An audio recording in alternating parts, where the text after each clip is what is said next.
What's the weirdest thing you've seen at someone's house that they thought was completely normal? I had a friend in middle or high school who lived in a country house that smelled like puppy poop. One time I stopped over and there was legit blood splatter on their kitchen walls. No one seemed concerned or eager to clean it up. When I asked about it, my friend's mom just said Nip, friend's dad, got shot.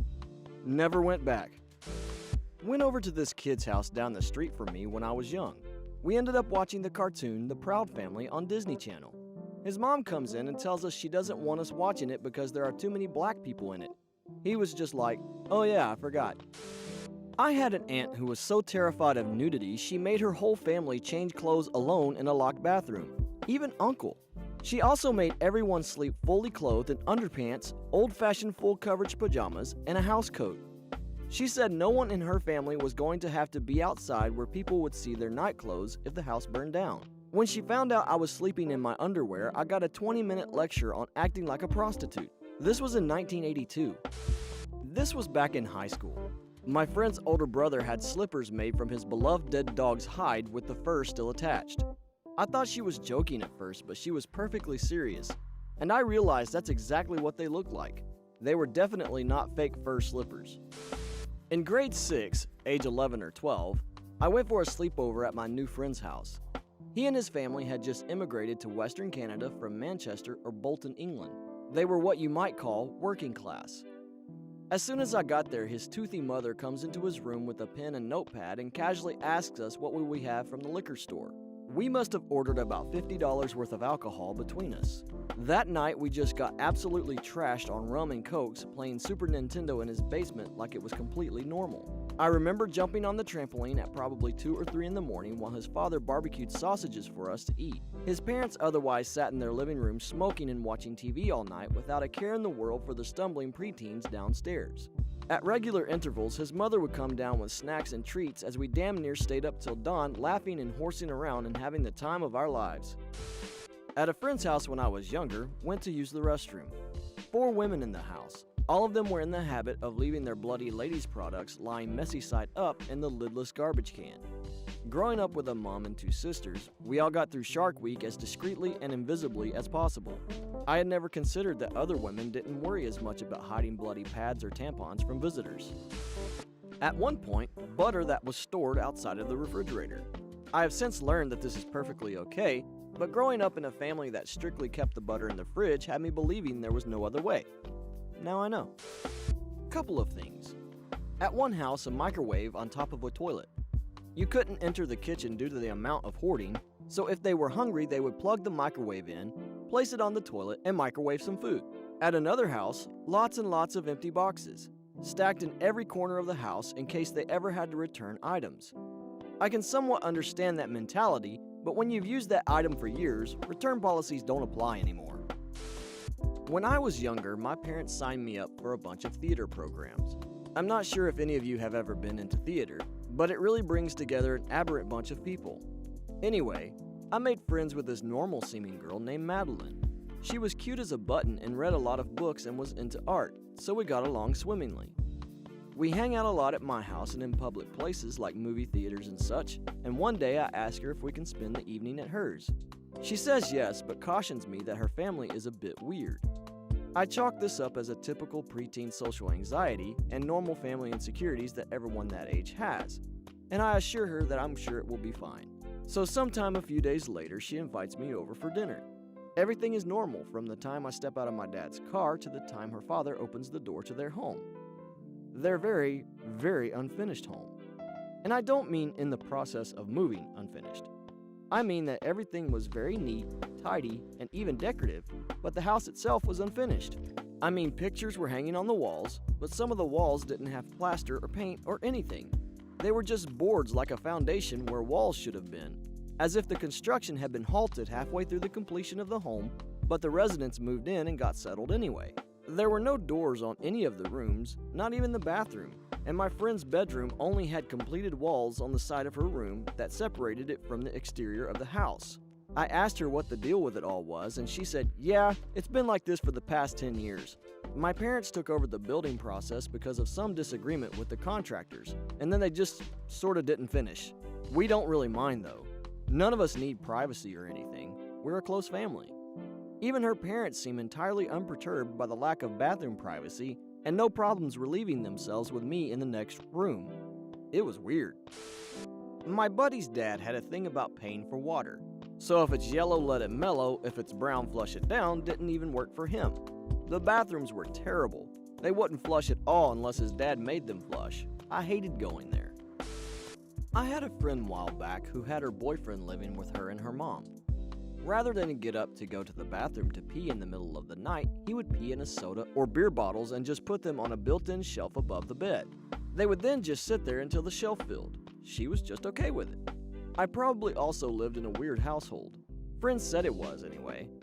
I was raised by my dad and my grandma, and my grandma had some very strange ideas of what a normal house was.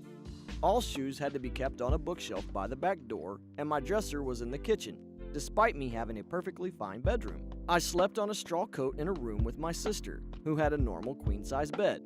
On holidays, I was expected to recite something by rote. My grandma also made sure we learned to type on her incredibly old typewriter, and that my sister and I both knew how to sew by hand. She was an awesome lady. I miss her. She grew up in an abandoned church because her family was ostracized by her small community. Her dad and uncles had been bank robbers during the Depression and were killed by police officers.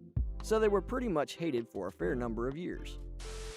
I went to someone's house at age 19 approximately, and while there, her mother screamed at her and she screamed back. This shocked me as growing up, my mother never raised her voice and my father rarely did. And if they did raise their voice, then it was very serious. We shut up. We didn't answer back. We felt bad for doing something wrong. I went to my friend's house when I was about 11 or so and went to use the bathroom. Hanging over the toilet was a nude photo of her parents with black handprints on their private parts. I guess it was supposed to be artsy. Either way, I thought it was a pretty weird thing to hang in the main bathroom of their house, the one they tell guests to use. They lived in a huge house and had one room dedicated to Christmas called the Christmas Room. It had a massive fake tree, unopened gifts, garland and lights, and the creepy factor, Christmas music playing year-round. Growing up, I was at my friend Corey's house all the time. Every Friday, her family would order pizza. They would leave the leftovers on the counter in the box all weekend and would just snack from the box. No refrigeration. Seemed strange then and now. People who keep their Christmas decorations, including the tree, up all year round, or much longer than the Christmas season, like starting in October and not taking them down until several weeks after the new year. We also had neighbors who replaced all their floors, even upstairs, with tile because their dogs peed everywhere and they were tired of replacing the carpeting every other year. Why they couldn't house train the dogs or get rid of them, I have no idea. I visited family and they showed me around. Apparently my niece does her makeup sitting on the floor with a mirror hanging low on the wall. She wipes the mascara brush clean on the carpet. There are black streaks everywhere on the carpet around the area she sits when doing this. Blew my mind. Back in high school, I went over to a friend's house for the first time. Her parents were considered very well off for a small town we lived in, so I was excited to see what the inside of the house looked like. In the living room, they had this big cabinet filled with glassware. I was admiring how pretty they were when my friend pointed out that they were urns. Dozens of urns filled with ashes. I was completely freaked out. Who knows that many people that have died? I spent the rest of the evening convinced the house was haunted and what weird diseases would I get for being in the same house with all those ashes. Freaked me out for weeks. Fast forward a decade later and I find the friend on Facebook and happen to bring up the urns and turns out my friend now has them in her care. Found out when we were in high school one of the businesses her parents ran took on jobs cleaning out homes after people were evicted, died, arrested, etc. They occasionally came across the urns and didn't have the heart to just throw them out, so kept them all out of respect for the dead. Creeped me out as a kid, but now it's kind of sweet. My old boss invited people over for drinks one day and proudly showed off his new coffee table. It was a glass table supported by a naked crouching woman carved out of wood. It was about the tackiest thing I had ever seen, and I had to bite my knuckle to keep from laughing. He was so proud of it though. I was looking at a house. It had an unfinished basement. Went down to check it out. Room was probably an 18 by 20. Washer and dryer against the wall by the furnace. Cement floor. Where there would normally be a drain in the floor, sat a toilet. all by itself, with a roll of toilet paper sitting on the floor beside it. Biggest bathroom ever. Not me personally, but a guy I know, my brother, is a plumber and he got called to a house. He's always telling me stories about toilets overflowing with poop. This one couple had a toilet overflow with so much waste that it flooded out into the kitchen. Their child had been playing in the waste that day and was covered in it. When he asked them about the kid, he swears they responded with, "She will be fine. It's organic and it will help her immune system." He says the smell was shocking. I slept over at a friend's house once. Like many sleepovers, there was no sleeping, but this wasn't for a fun reason. My friend had warned me that they had cockroaches, but never specified how bad. I figured it would be a couple scurrying out when the lights were off and that would be it. No, wall-to-wall crawling cockroaches. Like had to shake off the mat I was supposed to sleep on cockroaches.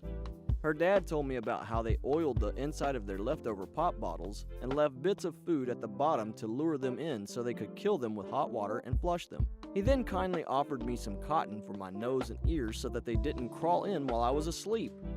I convinced my friend we should stay up all night watching movies and then wait and see the sunrise outside.